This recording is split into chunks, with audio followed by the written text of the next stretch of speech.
आजकल की जनरेशन कितनी ज्यादा बेकार होगी, बेकार वर्ड यूज करते हैं। 20 साल के भगत सिंह जो है उन्होंने अपने नेशन के लिए कुर्बानी दी। आपके हिसाब से जनरेशन कैसी होनी चाहिए? जानना भी नहीं चाहते हैं, कुछ जान सकते भी नहीं है। इसका सोल्यूशन ये है कि इंजेक्शन लगवाओ, इनको मार दो, कुछ नहीं हो सकता इनका। चीज़ें हैं, सारी अच्छी चीज़ें हैं। कभी भाई मनोज जी, मैं कह रहा हूँ कि मैंने एक जगह सुना कि अभी तक इंडियन कोर्ट में कॉन्स्टिट्यूशन के अकॉर्डिंग पता नहीं कितने हजारों केस अभी तक तो ये गलियों में खड़े होके 4 बंदों के सामने अपनी वाहवाही कर रहे होते क्या? 3, 2, 1। आजकल की जनरेशन कितनी ज्यादा बेकार होगी, बेकार वर्ड यूज करूंगी मैं। ओके, बेकार की भी बेइज्जती। मैं ये बोल रही थी कि वो भी जमाने 20 साल के भगत सिंह जो है उन्होंने अपने नेशन के लिए कुर्बानी दी।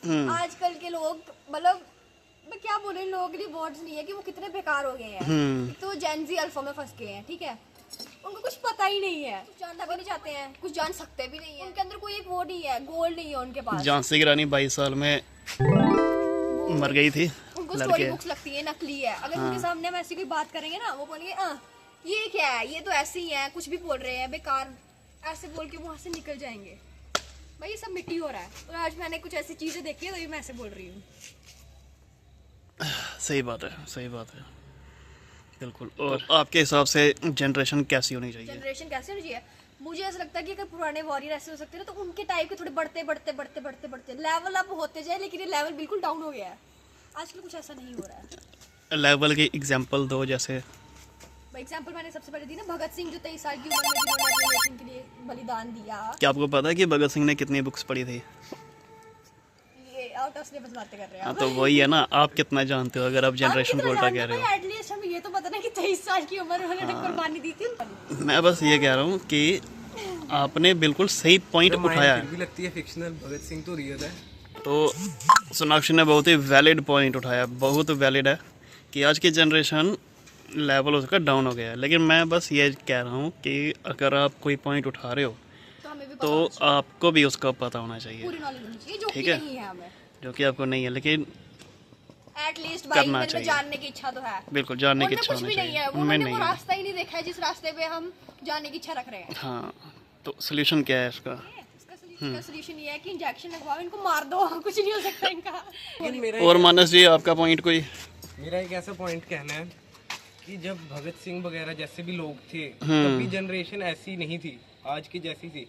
हर जनरेशन में बुरे लोग रहे हैं, कुछ कुछ ही योद्धा होते हैं जो ऊपर नहीं, बढ़ के तब आते की जनरेशन काफ़ी पढ़ी लिखी होती थी, पढ़ते थे लोग, बच्चे पढ़ते थे। हैं। अच्छा, कम्युनिस्ट जो उस टाइम के लीडर्स थे ना, वो न्यूज़पेपर के थ्रू पढ़ाने की कोशिश करते थे। वो बच्चों में वेस्टर्न थॉट डालने की कोशिश करते थे कि देखो आइडियोलॉजीज़ इनकी कैसी है, सेकुलर थॉट्स कैसा है, डेमोक्रेटिक थॉट कैसा है। तो वो पढ़ाते थे न्यूज़पेपर के थ्रू, और बच्चे उस टाइम के सच में पढ़ते थे। अगर वहाँ के बच्चे नहीं पढ़ते थे तो भगत सिंह जैसे उठे हैं ना, वैसा नहीं उठ सकते थे, क्योंकि भगत सिंह ने वैसे थॉट्स पढ़े हैं। अब भगत सिंह को किसने पढ़ाया? नहीं मैंने इन्हीं लोगों ने पढ़ाया ना। एक जगह सुना था, कोई रोम का फिलोसफर था, उसने एक थ्योरी निकाली थी कि जो मतलब पर्टिकुलर लोग बड़ा हो जाते हैं ना, जैसे बड़े हैं, कोई भी है मान लो योद्धा, कोई मतलब जैसे हम बात कर रहे हैं, उसके बाद वो तो पढ़ता नहीं है। उनको अपने पीछे जो छोटे लोग होते हैं ना, ऐसे बड़े लोग भी बातें करते हैं कि ये कितनी कमजोर जनरेशन है, आज हमारे टाइम होते थे। ये चीज़ ना, ये जो आप बात उठा रहे हो ना, ये पता कैसी बात है? ये सिर्फ देसी बात है, ये हम लोग करते हैं हमारे पे। आप कहीं चौराहे में जाओगे ना, तो वहाँ लोग यही बातें करते हैं, अस लोग बड़े हो है ते सारे बच्चे इयां गए, ठीक है? ये जो बात है ना, ये बस बेकार सी बात है, ये चाय पीने वाली बात होती है, ये कुछ नहीं है। नहीं मैं कह रहा हूँ कि ये एक माइंड का थॉट है, ये माइंड का थॉट है, ये थ्योरी में था। ये कुछ हाँ, तो मैं उसने बताया होगा ऐसा कि लोगों को ऐसा किसी लगता है। फिलोसफर में लोगों को जो ऐसा लगता है, लोग बेले हैं ऐसे ग्रुप में बैठ करके ऐसे अपनी जनरेशन को कोस रहे होते हैं, वैसा है। लेकिन सोनाक्षी ने बिल्कुल सही पॉइंट को उठाया। हमारी जनरेशन जो है, उस टाइम के जो जनरेशन के लोग थे, जैसे भगत सिंह हो गए वगैरह, काफ़ी पढ़ते थे वो। उल्टा भगत सिंह ने, एक बंदा था जर्मनी का, उसके थॉट्स उसने बहुत पढ़े थे। रशियन थॉट्स उसने बहुत पढ़े थे। थॉट्स मतलब कि रशियन के कम्युनिस्ट थॉट्स क्या क्या थे उस टाइम, बहुत पढ़ा था उसने, और तब जाकर के वो भगत सिंह बना था। अगर भगत सिंह ऐसा पढ़ सकता है तो तो उसके आसपास के जो लोग थे जिन्होंने HRA बनाया था, HRA क्या है, हिंदुस्तान रिपब्लिक एसोसिएशन, ठीक है, आज़ाद जो लोग थे, आज़ाद वगैरह जो उनके साथ के थे, तो वो भी तो पढ़े लिखे थे ना। अभी ये थोड़ी है कि भगत सिंह आ गया मैं मारूंगा और बाकी वाले भी आगे मारेंगे, ऐसा नहीं है। वो लोग भी पढ़े लिखे थे, उन लोगों को पॉलिटिकल थॉट्स बहुत अच्छे नॉलेज रखते थे वो। लेकिन ये पॉइंट मेरे को सोनाक्षी का बहुत अच्छा लगा कि अगर उन लोगों में इतना बड़ा लेवल था तो आज के बच्चों में भी बड़ा लेवल उससे डबल होना चाहिए था। इनको पढ़ाई से कोई लेना देना नहीं है, ये नहीं पढ़ते, इनको बोझ NCERT लगता तक है। नहीं पता, NCERT खोल के दिखा दो कि शब्द तक नहीं आता है इनको बोझ लगता है। इनको बोझ लगता है। कि अभी यही है ना कि किसी ने बताया नहीं कि पढ़ना क्यों चाहिए, क्या पढ़ना चाहिए। अभी यही है, अभी ये लोग पढ़ते नहीं, जब ये बड़े हो जाएंगे तो यही लोग हिंदू मुस्लिम करेंगे, क्योंकि कोई नॉलेज चीज़- नहीं होगी। क्योंकि नॉलेज नहीं है ना, कुछ पढ़ा ही नहीं है, ये पता ही नहीं है कि डेमोक्रेसी क्यों होनी चाहिए, क्या होती है। Constitution, हाँ क्या होती है, क्यों होनी चाहिए, वो तो दूर दूर की बात है। डेमोक्रेसी क्या होती है वो ही नहीं पता, ठीक है। और उसके बाद डेमोक्रेसी के बाद भी ये कहेंगे कि कॉन्स्टिट्यूशन हटना चाहिए, क्यों हटना चाहिए वो नहीं पता। जितनी सारी चीज़ें हैं, सारी अच्छी चीज़ें हैं, कभी पढ़ोगे तो पता लगेगा ना। फिर बस यही लोग हिंदू मुस्लिम करेंगे बाद में, निकालो कॉन्स्टिट्यूशन, क्योंकि इनको कुछ पता ही नहीं होता। मैंने एक जगह सुना है कि बोल अपना धर्म बन जाता है ना कि मेरा धर्म सबसे महान है। बताइए मानस जी। मैं कह रहा हूँ कि मैंने एक जगह सुना कि अभी तक इंडियन कोर्ट में कॉन्स्टिट्यूशन के अकॉर्डिंग पता नहीं कितने हजारों केस अभी तक सॉल्व भी नहीं हुए। कोर्ट में कॉन्स्टिट्यूशन के हिसाब से नहीं, लॉ के हिसाब से चलता है। लॉ कॉन्स्टिट्यूशन में नहीं है। कॉन्स्टिट्यूशन जो है वो बेसिक फंडामेंटल लॉ है, उसके आधार पे बाकी चीज़ें निकली है, वो लॉ है जिस पे कोर्ट में सुनवाइयाँ होती हैं। वो कॉन्स्टिट्यूशन बाद में देखा जाएगा, पहले लॉ देखा जाता है भाई कि लॉ के अंदर क्या लिखा हुआ है। जैसे किसी को चाकू मार दिया तो लॉ में क्या देखा जाता है कि चाकू मारने की सज़ा क्या होती है। लॉ कॉन्स्टिट्यूशन के साथ रिलेटेड नहीं है। क्यों नहीं है यार, मैं कह रहा हूँ बेसिक फंडामेंटल लॉ है, उसमें सिर्फ बेसिक चीज़ें लिखी हैं। ये थोड़ी लिखा हुआ है कि किसी ने चाचा को मार दिया तो अब बताओ कॉन्स्टिट्यूशन खोल के। तो ये चीज़ है ना। अब जैसे किसी ने किसी की मुंडी बढ़ दी, अब वहाँ पे कह रहा है कि कॉन्स्टिट्यूशन खोल के दिखाओ, कॉन्स्टिट्यूशन में क्या लिखा हुआ है, मुंडी बढ़ने का कारण क्या है।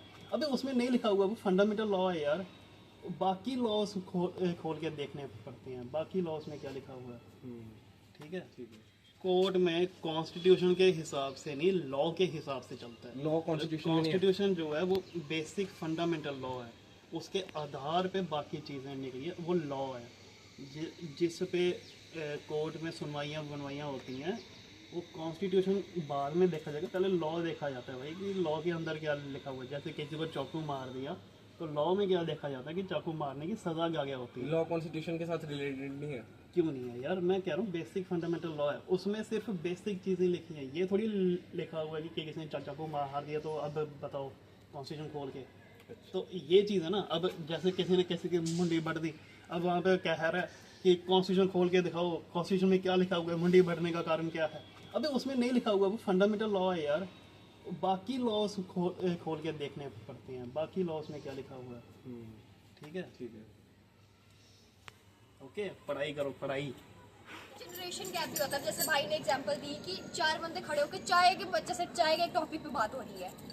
अब मैंने क्या बोला था, मतलब ये लोग कहते हैं कि हम बड़े श्रेष्ठ हैं और लोगों ने बोला था हमारी कि जनरेशन ऐसे ही इन्होंने है। बहुत कुछ किया है और आगे वाली जो जनरेशन उन्होंने कुछ नहीं किया। बहुत कुछ किया होता तो ये गलियों में खड़े होकर 4 बंदों के सामने अपनी वाहवाही कर रहे थे। क्या जिन्होंने कुछ point है। किया होता है उनको बताने की जरूरत नहीं होती है। बढ़िया। बाजीराव ने हमें आके नहीं बताया है कि उन्होंने जंग जी है जी, वो वॉरियर है, वो ये है वो है। हमें पता चला है उन्होंने वैसा काम उसने किया हुआ है, उनका काम दिखा है हमें। उसने चाय नहीं पी है बैठ करके। आपका क्या कहना है इस पे? मेरा कहना है कि ये एकदम सही बात है। छत्रपति शिवाजी ले लो, कितने भी राजे आप ले लो, भगत सिंह ले लो, कोई भी, मतलब सुभाष चंद्र बोस जी ले लो आप, इन सभी ये 40-50 साल से ऊपर जिए ही नहीं। पूरा मल्ला हमारी बातें सुन रहा होगा। अच्छी बात है, इनको पता होना चाहिए। क्योंकि इन्होंने युद्ध किए इतने, इनके पास टाइम नहीं होता था फालतू बोलने का। वही ना। अब मेरा एक माइंड ऐसा आ रहा है कि हम ऐसे बात कर रहे हैं, हमें भी कुछ करना चाहिए। ये भी फालतू टाइम ये ऐसे ही भी है। फालतू टाइम है। बिल्कुल। तो सीधी सी चीज़ है भाई, ये ऐसा कुछ नहीं है। जनरेशन गैप भी होता है बीच में, लेकिन आजकल की जनरेशन कुछ ज़्यादा ही पागल हो गई है। और मैं इसमें ये भी जोड़ूंगा कि इन लोगों ने कभी आवाज़ नहीं उठाई। ऑर्गेनिक फार्मिंग इतनी तगड़ी चीज़ है, लेकिन जब इन ऑर्गेनिक फार्मिंग हो रही थी, मतलब कि जब पेस्टिसाइड वगैरह डाले जा रहे थे, इन लोगों ने आवाज़ नहीं उठाई, बल्कि उठानी चाहिए थी। ऑर्गेनिक फार्मिंग होनी चाहिए थी।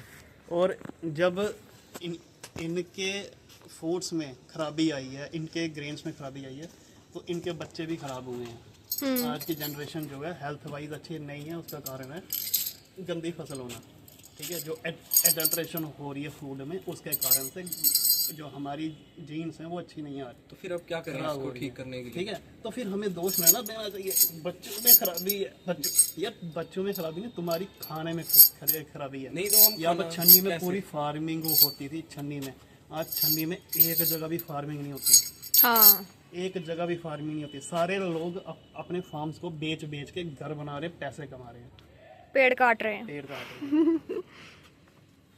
तो फिर इसका कोई सोल्यूशन नहीं है?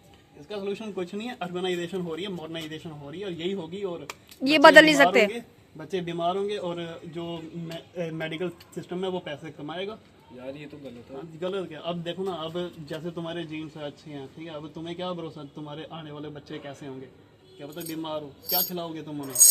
ये गलत दूध, गलत पनीर, फॉरेन में जाना पड़ेगा। ठीक है, अब तो फॉरेन में ही खाने अच्छा को है ही, मतलब गलत गलत चीजें, बच्चे भी उल्टे उल्टे पैदा होंगे। भाई उल्टे के पता नहीं, इनके दिमाग पागल होगा, बस ये जानती हूँ मैं। वही ना, कितने रख ले